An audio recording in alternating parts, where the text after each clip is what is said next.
Hey guys, welcome to the our new vlog. My name is Tarun और आप देख रहे हैं learn with Tarun YouTube channel. तो आज की इस वीडियो में हम बात करने वाले हैं कि जो नीट एस्पिरेंट हैं हमारे, उनका अगर नीट क्वालिफाई नहीं हुआ तो उनका फार्मेसी में क्या करियर है। फार्मेसी में वो जा सकते हैं नहीं, उनका फार्मेसी में कैसा करियर होगा। डी फार्म कर सकते हैं, बी फार्म कर सकते हैं, उनका जॉब। सबसे पहले तो मैं ये बात करना चाहूँगा कि जिसका नीट क्वालिफाई नहीं हुआ, कोई बात नहीं, टेंशन लेने की कोई ज़रूरत नहीं है। अगर नीट क्वालिफाई नहीं हुआ आपका तो छोड़िए, रहने दीजिए। अब आप आगे की तरफ मूव करिए कि आपको आगे क्या करना है। अगर आपको फार्मेसी में करियर बनाना है तो आप फार्मेसी के बारे में सोचिए, आपको क्या कोर्स करना है। आपको डिप्लोमा करना है या बैचलर्स करना है। 12th के बाद हमारे फार्मेसी से रिलेटेड 2 कोर्स होते हैं। जो पहला कोर्स है वो होता है डिप्लोमा, सेकंड होता है डिग्री यानी बैचलर्स। तो डिप्लोमा को डी फार्म बोलते हैं, डिप्लोमा इन फार्मेसी, जिसको डी फार्म बोलते हैं। ये दो साल का कोर्स होता है, 2 इयर्स का ये कोर्स है, जिसमें आपको बेसिक बेसिक सारा डिप्लोमे की या मतलब डी फार्म की फार्मेसी की सारी जानकारी दे दी जाएगी। और जो आपकी बैचलर्स डिग्री होती है 4 साल की यानी बी फार्म, वो 4 साल का कोर्स है। इसमें आपको पूरी डिग्री दी जाएगी, पूरी चीज़ मतलब ये पूरी डिग्री होती है कि सारी चीज़ में फार्मेसी रिलेटेड सारी चीज़ में बता दी जाएगी। अब आप समझ सकते हैं कि डिग्री और डिप्लोमे में और डिग्री में दोनों में थोड़ा डिफरेंस तो है। वो 4 साल का है, वो 2 साल का है, लेकिन दोनों हैं सेम ही। डिप्लोमा करने के बाद आपको एक लाइसेंस मिलता है, जिस लाइसेंस को पाकर आप अपना मेडिकल स्टोर भी ओपन कर सकते हैं। और यही लाइसेंस आपको डिग्री के बाद भी मिलेगा। लेकिन अगर किसी को केवल मेडिकल स्टोर ही ओपन करना है अपना, तो वो डिप्लोमे की ओर जा सकता है कि बस हमें तो अपना मेडिकल स्टोर ओपन करना है, तो हमें ज़्यादा नहीं पढ़ना, तो केवल डिप्लोमा करके किसी अच्छे कॉलेज से और वो फिर अपना मेडिकल स्टोर ओपन कर सकता है। अगर मेडिकल स्टोर भी नहीं ओपन करना है, वो कहीं पे प्रैक्टिस कर सकता है, किसी हॉस्पिटल में एज अ फार्मासिस्ट जॉब लग सकता है। जो हॉस्पिटल में डिस्पेंसरी होती है हम अलग से उनकी सेपरेट, उसमें वो वहाँ पे जॉब कर सकता है और साथ ही मेडिसिन की मार्केटिंग भी कर सकता है, जो कि होलसेल का बिजनेस भी होता है। और जो अलग अलग डॉक्टर्स के पास जाकर या किसी डॉक्टर्स के पास जाकर या मेडिकल स्टोर के पास जाकर मेडिसिन को सेल भी कर सकता है। ये काम तो हो गया हमारे डिप्लोमा वालों का। लेकिन अगर आपको हायर स्टडीज़ में जाना है तो फिर आपको डिग्री पहले करनी ही पड़ेगी।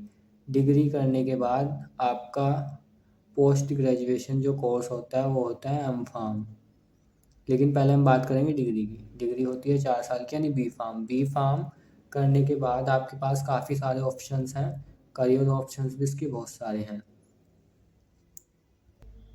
जो सबसे पहला करियर ऑप्शन है आपका after passing your B pharm, आपकी डिग्री कंप्लीट होने के बाद आपका जो सबसे पहला करियर ऑप्शन है वो है आप इंडस्ट्री में जॉब कर सकते हैं। आप एलिजिबल होते हैं इंडस्ट्री के लिए कि किसी भी फार्मास्यूटिकल इंडस्ट्रीज़ में आपको जॉब मिल जाएगी, क्वालिटी कंट्रोल या क्वालिटी एश्योरेंस में, जिसको शॉर्ट में क्यूए और क्यूसी बोलते हैं। प्रोडक्शन में भी आप जा सकते हैं। ये काम होता है आपका फॉर्मुलेशन वगैरह, ये आपका काम होता है बी फार्म वालों को कि डिग्री करने के बाद आप इंडस्ट्री में जॉब करेंगे और आप इंडस्ट्री के साथ साथ मार्केटिंग भी कर सकते हैं। मेडिसिन्स की जो बड़ी बड़ी कंपनियां जैसे मैनकाइंड वगैरह, सिप्ला वगैरह हुई, इन कंपनीज़ की आप मार्केटिंग भी कर सकते हैं। मेडिसिन्स की मार्केटिंग मैनेजर भी बन सकते हैं आप। और इसी के साथ आप हॉस्पिटल में भी फार्मासिस्ट बन सकते हैं। ऐसे ही डिस्पेंसरी पे आप जॉब कर सकते हैं। और सबसे आसान जो है, आप अपना खुद का बड़ा मेडिकल स्टोर भी खोल सकते हैं, जो कि डिग्री के थ्रू भी और डिप्लोमे के थ्रू भी, दोनों के थ्रू खुलता है। और भी बहुत सारे अलग अलग डिफरेंट इसमें बहुत सारे करियर्स हैं। डिग्री के बाद आप टीचिंग में भी जा सकते हैं। अगर आपको नहीं वैसे पसंद, आपको पढ़ाना पसंद है, तो आप टीचिंग में भी जा सकते हैं, आप टीचिंग भी कर सकते हैं। उसके बाद अगर आपको और हायर स्टडीज़ में जाना है, आपको रिसर्च एंड डेवलपमेंट में जाना है, रिसर्च करनी है मेडिसिन की, तब आप एम फार्म करेंगे पहले, पोस्ट ग्रेजुएशन। देन उसके बाद आप अपना पीएचडी कंप्लीट कर सकते हैं। आप और आगे भी बढ़ सकते हैं, फर्दर स्टडीज़ कर सकते हैं। आप और अच्छी जॉब्स के लिए जा सकते हैं। बड़ी बड़ी नेशनल जो मल्टीनेशनल कंपनी हैं और बड़ी इंडस्ट्री है, उसमें आप एनालिसिस में भी काम कर सकते हैं। हम बात करने वाले हैं जो कि बहुत ही इम्पोर्टेंट रोल प्ले करती है हमारी लाइफ में, जो है कि सैलरी यानी मनी। जो डिप्लोमा या डिग्री करने के बाद, अपनी फार्मेसी की पढ़ाई करने के बाद जो हमारी सैलरी होगी, क्या पैकेज लगेगा, क्या सैलरी होगी, कितनी सैलरी मिलेगी, कितनी सैलरी पे जॉब लगेगी हमारी, वो सारी हम अब बात करने वाले हैं। तो डिप्लोमा इन फार्मेसी करने के बाद आपका कोई एकदम हायर सैलरी नहीं मिलने वाली। आपको मिनिमम आपकी 15,000 या 20,000 से स्टार्ट होगी सैलरी। उसके बाद ही धीरे धीरे आपकी इंक्रीज़ होगी, और वो डिपेंड करता है आपके काम के ऊपर कि आपका काम कैसा है, कौन सी आपकी पोस्ट है, आप मार्केटिंग में हो या हॉस्पिटल में हो। वो आपके काम के ऊपर डिपेंड करेगी आपकी सैलरी कितनी है। और सेकंड सबसे जो इम्पोर्टेंट बात है वो है आपका एक्सपीरियंस, कि आपको कितना एक्सपीरियंस हो गया है। एक्सपीरियंस के ऊपर भी सैलरी इंक्रीज होती है। और अगर बात करें बैचलर्स की, तो बैचलर्स में थोड़ी सी अच्छी सैलरी होती है अकॉर्डिंग टू डिप्लोमा, क्योंकि वो बैचलर्स है, 4 साल का डिग्री कोर्स है। उसमें थोड़ी सी ज़्यादा आपको प्रेफरेंस दी जाएगी। उसमें आपकी जॉब ऑप्शंस भी बहुत ज़्यादा है, तो जॉब ऑप्शंस के अकॉर्डिंग ही आपकी सैलरी भी अलग अलग होगी। जैसे क्वालिटी कंट्रोल या क्वालिटी एश्योरेंस में अगर आप इंडस्ट्री में काम करते हो तो आपको ये डिपार्टमेंट मिलेंगे, या प्रोडक्शन में या फॉर्मुलेशन में आप जाओगे तो उन पर अलग अलग आपकी सैलरी वेरी करती है। जो मिनिमम मतलब इसका जो सैलरी पैकेज है वो 2 या 3 लैक्स पर एनम होता है, और बाकी आपके एक्सपीरियंस पे डिपेंड करता है। और अगर बात करें प्लेसमेंट की, तो प्लेसमेंट भी होते हैं, ऐसा बात नहीं है कि प्लेसमेंट नहीं होते, होते हैं। लेकिन सबसे ज़्यादा जो मेन बात है वो ये है कि आप प्लेसमेंट के पीछे ना भागें, आप अपनी स्किल्स को इम्प्रूव कीजिए, अपने जो आपके अंदर टैलेंट है उसमें उसको इंक्रीज़ कीजिए। आप जो उसमें प्रैक्टिकल्स हैं, अपनी प्रैक्टिकल्स नॉलेज को इंक्रीज़ कीजिए आप, क्योंकि अगर आपके पास नॉलेज होगी, सिंपल सी बात है, तो आप कहीं भी जॉब ले सकते हैं। तो प्लेसमेंट ज़रूरी नहीं है कि आपको प्लेसमेंट के थ्रू ही जॉब मिलेगी। अगर आपके पास टैलेंट है, आपके पास सारी इन्फॉर्मेशन है फार्मा रिगार्डिंग जो आपने पढ़ा है, आपकी अच्छी कमांड है उस पर, तो आप कहीं भी जॉब ले सकते हैं।